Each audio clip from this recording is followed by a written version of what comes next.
Coronavirus video 9/4/2020. We're talking about as far back as June or July the immunity situation in Sweden, and not to mention the management of the disease, the coronavirus disease in Sweden, being markedly different from the way we're managing it in the United States. And I was indicating back then that the fact that they had obtained immunity at that point, because their death rate had started to fall to ridiculously low numbers back here in late July, early August, had indicated to me that they had obtained immunity as a population, or herd immunity. And that was what we should be looking at, is immunity as opposed to isolation with a lack of immunity. I mean, bottom line is lockdowns flatten the curve, but they also slow the rate at which you obtain immunity.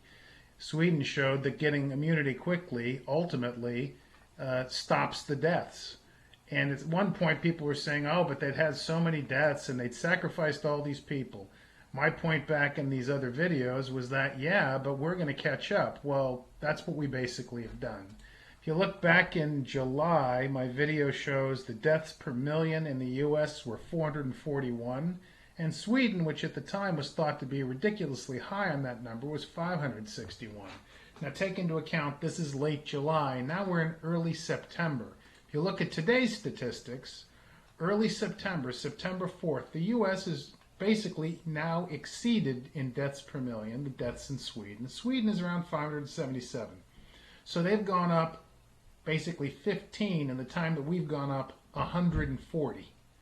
What does that tell you? It tells you they've obtained immunity. You can argue what it is, what it isn't, but their management has resulted in that population obtaining immunity. And what does that mean? That means that our management, lockdowns, isolation, masks, kids out of school, is simply wrong.